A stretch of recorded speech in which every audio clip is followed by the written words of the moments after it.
Assalamualaikum warahmatullahi wabarakatuh. Selamat pagi, selamat siang, dan selamat malam untuk kita semua. Pada kali ini saya akan menjelaskan tentang materi mesin listrik dasar dengan kelompok yang pertama Ghassan Al-Khuzaifi, kemudian Hazamdani, kemudian Muhammad Haikal Fadilah, dan kemudian Rama Varianto, dan yang terakhir adalah Tursina Ahmad. Mungkin langsung saja kita lanjut. Motor listrik. Motor listrik adalah mesin yang mengubah tenaga listrik ke dalam tenaga mekanik. Salah satu jenis motor ini adalah motor DC. Dikatakan motor DC karena sumber listriknya menggunakan sumber searah atau direct current. Ada dua bagian dalam motor DC. Yang pertama, rotor yang berisi kumparan, komutator, inti, dan poros. Nah, kemudian stator yang berisi rumah motor, kutub utama, kutub bantu, bearing, dan sikat. Kemudian komponen motor DC. Rotor. Rotor berasal dari kata rotate, yang berarti adalah komponen elektronik yang berputar dari sebuah motor DC. Rotor adalah komponen yang bergerak dari motor DC. Komponen ini bergerak secara dinamik ketika tegangan diberikan ke belitan armatur. Hal ini akan menghasilkan gerakan mekanik dari motor DC. Rotor adalah salah satu komponen DC yang paling penting. Rotor dibangun dari komponen berikut. Yang pertama, shaft atau poros. Yang kedua, armatur core atau inti armatur atau jangkar. Yang ketiga, brush, sikat, komutator. Kemudian armatur winding atau belitan armatur. Kemudian dapat dilihat di sini, ini adalah bentuk shaftnya. Ya, kemudian kita lanjutkan. Komponen motor DC. Stator berasal dari kata stationary, yang berarti komponen elektronik dari motor DC yang tidak bergerak. Stator tidak bergerak dan hanya menghasilkan medan magnet di sekitar rotor agar rotor dapat berputar ketika tegangan yang diberikan. Seperti rotor, stator adalah salah satu komponen motor DC paling penting. Stator disusun dari yang pertama, yoke atau frame, field winding atau belitan medan, pole atau kutub. Kemudian brush atau sikat yang terpasang ke komutator sebagai jembatan untuk mengirimkan energi listrik dari serangkaian supply ke rotor. Brush biasanya terbuat dari material karbon atau graphite. Kemudian kita dapat dilihat di sini adalah gambar dari brush. Kemudian akan dilanjutkan oleh teman saya.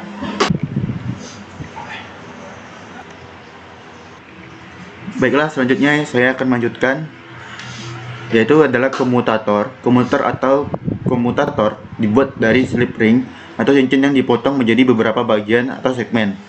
Slip ring dibuat dari tembaga dan terbagi menjadi dua atau lebih bagian sesuai jumlah belitan armatur. Segmen dari split ring terhubung dengan belitan armatur. Tujuan utama dari komutator adalah menyalurkan arus listrik ke belitan armatur. Ide utama tentang bagaimana cara kerja motor DC adalah interaksi antara kutub utara dan selatan yang dihasilkan belitan armatur dan belitan medan. Kutub utara yang dihasilkan armatur akan tertarik ke kutub selatan yang dihasilkan belitan medan dan kebalikannya, menghasilkan gerakan berputar dari rotor. Torque konstan yang dihasilkan gerakan ini dalam satu arah disebut commutation atau komutasi. Jadi komutator adalah bagian yang terhubung dengan armatur untuk melakukan perubahan arus terhadap belitan armatur. Setiap segmen split ring terisolasi satu sama lain dengan material isolator, contohnya mika. Singkatnya, kita mengalirkan arus listrik dari supply ke brush, berlanjut ke komutator lalu belitan armatur. Lalu berikutnya adalah belitan armatur. Armatur winding atau belitan armatur digunakan untuk menghasilkan medan magnet statis pada rotor. Kita memasang belitan armatur pada slot di inti armatur.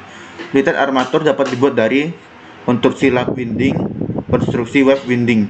Lebih meneliti ke dalam dari belitan armatur, kita akan menemukan inti armatur yang terbuat dari laminasi belitan silikon dengan rugi histeris rendah untuk mengurangi rugi magnetik.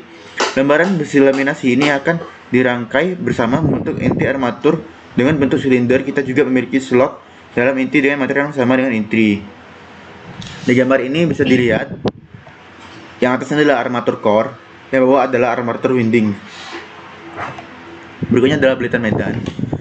Field winding atau belitan medan dibuat dari kabel tembaga yang melilit pole source. Belitan medan digunakan untuk menghasilkan medan magnet statis pada stator. Kita memasang belitan medan di sekitar slot pada pole source. Kita tidak perlu belitan medan jika tidak menggunakan magnet permanen seperti pada motor DC magnet permanen. Jadi valve winding itu berada di bagian ini. Berikutnya adalah yoke atau frame. Yoke atau frame adalah pelindung baik stator dan rotor. Kemudian ini melindungi semua yang ada di dalamnya, menjaga armatur dan tempat untuk kutub magnet belitan medan, dan pole menyediakan medan magnet untuk rotor. Yang di luar ini adalah yoke seperti yang ada di gambar. Lalu adalah pole. Pole pada stator digunakan untuk menghasilkan kutub magnet dalam suatu urutan khusus untuk memastikan rotor dapat berputar. Pole dibagi menjadi pole core dan pole source. Untuk motor DC kita memerlukan medan magnet agar rotor dapat mulai berputar. Untuk menghasilkan medan magnet kita gunakan belitan medan di pole source yang menempel pada pole core di bagian dalam yoke. Pole source dan pole core menempel satu sama lain menggunakan tekanan hidrolik. Strukturnya adalah yoke memiliki pole core yang mana memiliki pole source yang memiliki belitan medan. Kemudian ini memasukkan flux magnet yang menyebar ke celah udara antara rotor dan motor dan stator. Di gambar bisa dilihat di bagian sini adalah pole core dan di bawahnya adalah pole source. Nah, ini adalah pole source dari bagian dalamnya. Motor DC ada dua. Yang pertama yaitu satu, motor DC dengan sikat karbon yang berfungsi sebagai pengubah arus pada kumparan sedemikian rupa sehingga arah putaran motor akan selalu sama. Yang kedua, motor DC tanpa sikat menggunakan semikonduktor untuk merubah maupun membalik sehingga layaknya pulsa menggerakkan motor tersebut. Tingkat kebisingan listrik rendah karena putarannya halus seperti motor stepper, tapi putarannya terus-menerus tanpa ada step. Kelebihannya: satu, sebagai pengendali kecepatan yang tidak mempengaruhi kualitas pasukan daya. Motor ini dapat dikendalikan dengan mengatur tegangan dinamo. Meningkatkan tegangan dinamo akan meningkatkan kecepatan. Arus medan, menurunkan arus medan akan meningkatkan kecepatan. Kedua, memiliki torsi yang tinggi. Ketiga, tidak memiliki kerugian daya reaktif dan tidak menimbulkan harmonisa pada sistem tenaga listrik yang mensuplainya. 4. Memiliki akurasi kontrol yang tinggi sehingga motor DC sering digunakan untuk aplikasi servo seperti pengendali kecepatan pemintal benang atau pengendali posisi antena penerima satelit. 5. Sederhana. 6. Mudah dikontrol. Oke, jadi sini ada contoh soal.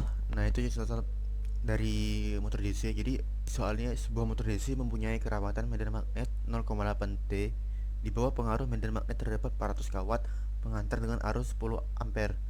Jika panjang pengantar seluruhnya 150 mm, tentukan gaya yang ada pada anchor. Nah, untuk rumusnya itu sendiri adalah ini.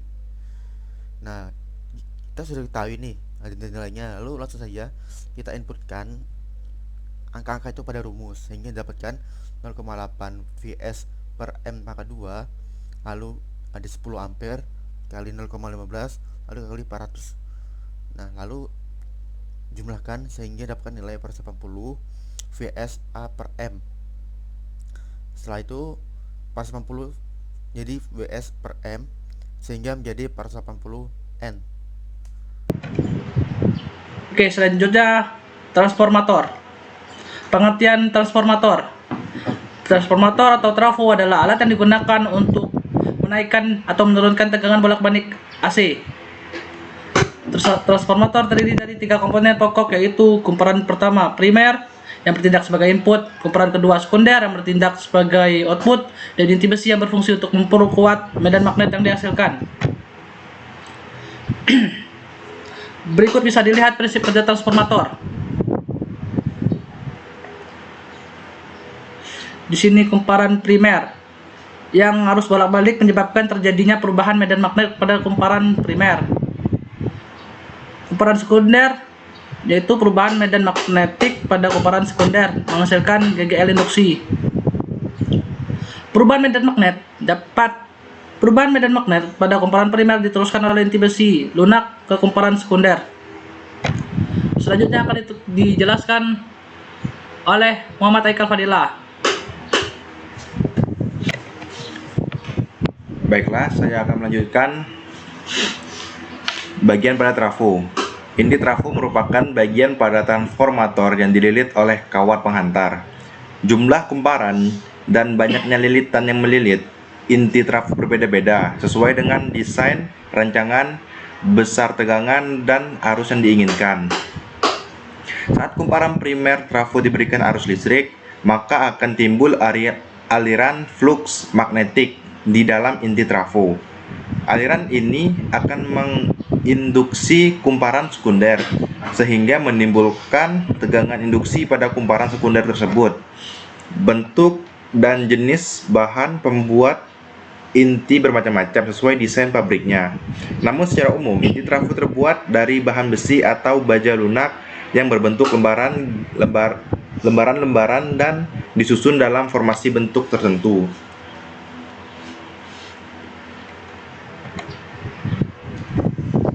Kumparan trafo merupakan kawat penghantar yang dililitkan pada inti trafo. Jenis kawat tembaga yang bermutu tinggi sering digunakan sebagai bahan kawat kumparan karena merupakan tipe penghantar listrik yang baik.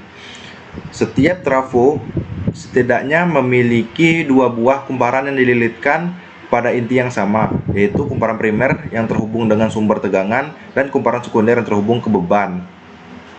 Ketika kumparan primer dihubungkan dengan sumber tegangan, maka pada kumparan sekunder akan timbul tegangan induksi sebagai akibat dari medan magnet yang tercipta pada kumparan primer.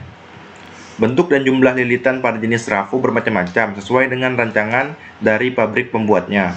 Perbandingan jumlah lilitan primer dan sekunder akan mempengaruhi besar tegangan induksi yang akan dihasilkan oleh transformator.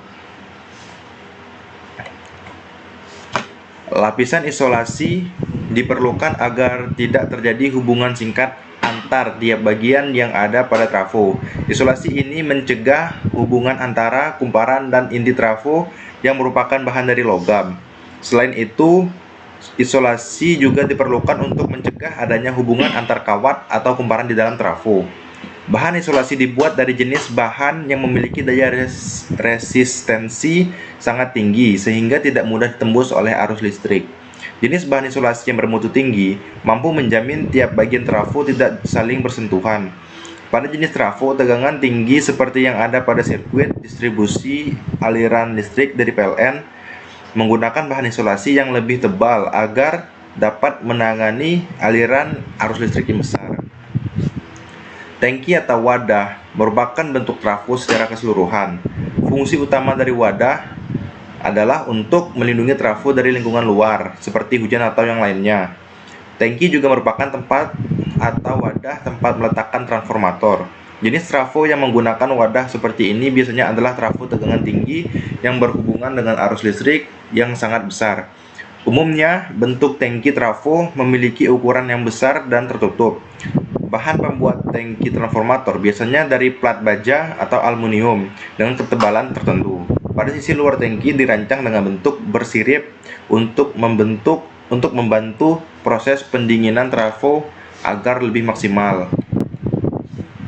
Bushing atau terminal pada transformator berfungsi untuk menghubungkan trafo ke sirkuit. Bushing dipasang pada tiap ujung dari kumparan trafo, baik kumparan primer maupun sekunder. Pada model trafo daya rendah, seperti yang kita lihat pada berbagai peralatan elektronika, bentuk bushing sangat sederhana dan biasanya terbuat dari bahan logam. Untuk menghubungkan bushing ke rangkaian biasanya cukup menggunakan solder saja. Untuk jenis trafo daya tinggi seperti pada gardu PLN, bushing dibuat dari bahan isolasi jenis keramik atau porselen. Ini dimaksudkan untuk menciptakan hubungan antara trafo dengan sirkuit agar lebih aman dari bahaya hubungan singkat arus listrik. Dan selanjutnya akan dijelaskan oleh teman kami, Ghassan Al-Huzaifi. Baiklah, saya akan melanjutkan presentasi tadi. Oli pendingin bagian pada trafo. Transformator daya tinggi seperti yang ada pada jaringan distribusi listrik akan menghasilkan panas yang tinggi ketika beroperasi. Ini akibat dari adanya nilai kerugian daya yang dimiliki oleh setiap komponen listrik atau elektronika. Kerugian daya ini dihamburkan dalam bentuk panas yang ada di sekitar kumparan dan inti trafo. Karena itu diperlukan adanya sistem pendinginan yang baik pada desain transformator untuk membuang panas. Karena jika tidak, panas yang dihasilkan oleh trafo akan dapat merusak lapisan isolasi di dalam struktur desain trafo sehingga bisa menyebabkan hubungan singkat. Oli atau minyak pendingin untuk trafo dibuat dari jenis bahan khusus yang memiliki tinggi nyala tinggi sekitar 375 derajat Celcius. Minyak ini ditampung di dalam wadah atau tangki trafo dan merendam struktur inti dan kumparan transformator. Breather. Bagian transformator yang satu ini berfungsi untuk mengatur aliran udara pada tangki transformator. Dengan adanya sistem ini, minyak pendingin yang ada di dalam tangki akan terhindar dari kelembapan yang berdampak kurang baik. Sirkulasi udara akan diatur oleh sistem breather sehingga aliran udara yang keluar masuk tangki dapat berlangsung dengan bebas seiring peningkatan dan penyusutan minyak pendingin oleh suhu trafo. Breather dipasang pada ujung pipa udara yang terhubung ke tangki sehingga udara luar bisa keluar masuk ke tangki melewatinya. Silisa gel yang ada di dalam breather akan mencegah sirkulasi udara di dalam tangki menjadi lembab. Seperti ini gambar breather. Kemudian radiator. Terkadang pada jenis transformator besar dengan daya sangat besar akan menghasilkan suhu panas yang tinggi, sehingga diperlukan radiator untuk mendinginkan minyak lebih cepat. Minyak pendingin yang meredam transformator akan bersirkulasi melewati radiator untuk didinginkan. Kipas besar tambahkan pada radiator yang berfungsi untuk mempercepat proses sirkulasi pendinginan minyak. Dengan adanya radiator ini, panas yang diserap oleh minyak pendingin akan dibuang keluar sehingga suhu minyak akan kembali turun. Itulah beberapa bagian transformator yang bisa kita jumpai pada konstruksi trafo. Umumnya semakin besar daya listrik yang akan ditangani oleh transformator, maka desain bentuk trafo akan semakin besar dan berat. Selain itu, beberapa komponen pendukung pun akan melengkapi trafo tersebut agar dapat beroperasi dengan baik. Penggunaan transformator. Trafo digunakan pada peralatan listrik terutama yang memerlukan perubahan atau penyesuaian besar tegangan bolak-balik. Misalnya radio memerlukan tegangan 12 volt, padahal listrik dari PLN 220 volt. Maka diperlukan transformator untuk mengubah tegangan listrik bolak-balik 220 volt menjadi tegangan listrik bolak-balik 12 volt. Contoh alat listrik yang memerlukan transformator adalah TV, komputer, mesin, fotokopi, gardu listrik, dan sebagainya. Di contoh soal berikutnya itu adalah contoh soal cara menghitung jumlah lilitan sekunder. Untuk menyalakan lampu 10 volt dengan tegangan listrik dari PLN 210 volt digunakan transformator step down. Jika jumlah lilitan primer transformator 1100 lilitan, berapa jumlah lilitan pada kumparan sekundernya? Jadi ini diketahui ya, VP-nya itu 210 volt, VS-nya 10 volt, dan NP-nya itu 1100 lilitan. Ya, yang ditanyain itu apa? Yang ditanyakan itu adalah NS-nya. Terus jawabannya itu kita cari dulu. VP per VS sama dengan NP per NS.